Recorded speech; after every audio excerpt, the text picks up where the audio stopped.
What is soil? How can we improve its fertility? Why are modern fertilizers harmful? How will agriculture change in the 22nd century?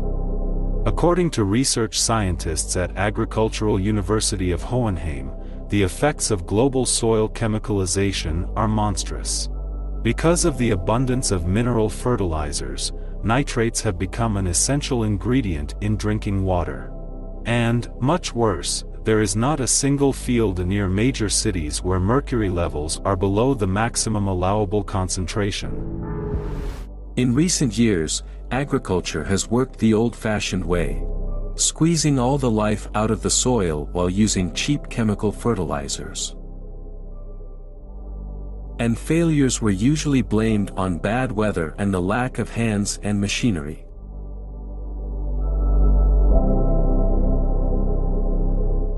Modern agriculture almost completely lacks the notion of self-recovering soil-forming processes, and all efforts are focused on technogenic farming with getting results right today without taking into account the consequences, which eventually led to the degradation and exhaustion of the soil.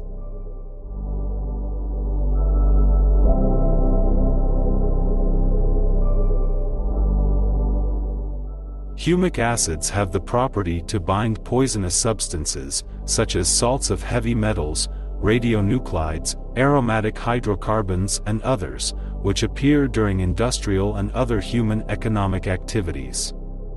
This is their main protective or ecological property.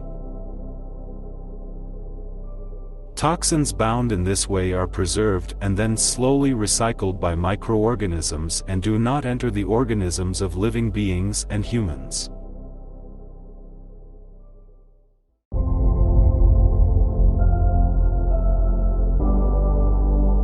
In order to turn brown coal into fertilizer, a unique technology has been developed to revive it with the help of an association of soil bacteria. First, the coal is crushed in a crusher and then electrohydraulically treated in a pulse machine. This increases the availability of coal as a nutrient substrate for bacteria. In parallel, specialists grow cultures of soil bacteria under special sterile conditions. Then the crushed coal is mixed with the bacteria. Now the product is ready to be applied to the soil. In terms of its growth qualities, it is even superior to known for thousands of years organic fertilizers such as manure, poultry manure, sapropel and peat.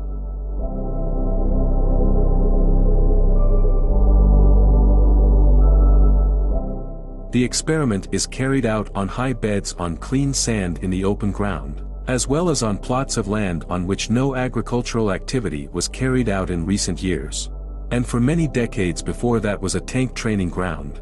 As a result of the experiment, it was found that even a small application to the soil, up to 1% of biohumus and, farmer's secret, potting soil, allows for a high sustainable yield.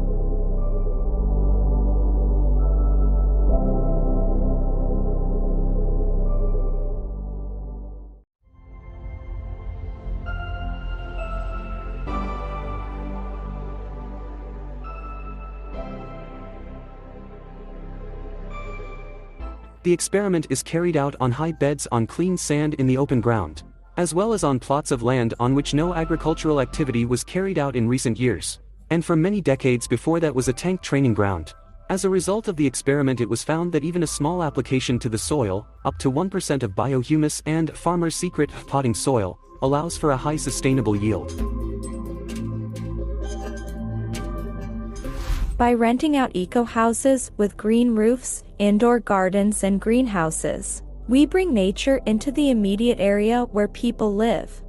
And in doing so, we do not exclude the achievements of science and technology necessary for comfort. On the contrary, these green solutions locally improve air quality, improve the operating conditions of buildings, cool them down in hot weather and reduce heat loss in cold weather. And people can grow food for the whole family, both on the roof and inside their homes. In my opinion, this is a great step towards environmentally friendly and healthy cities.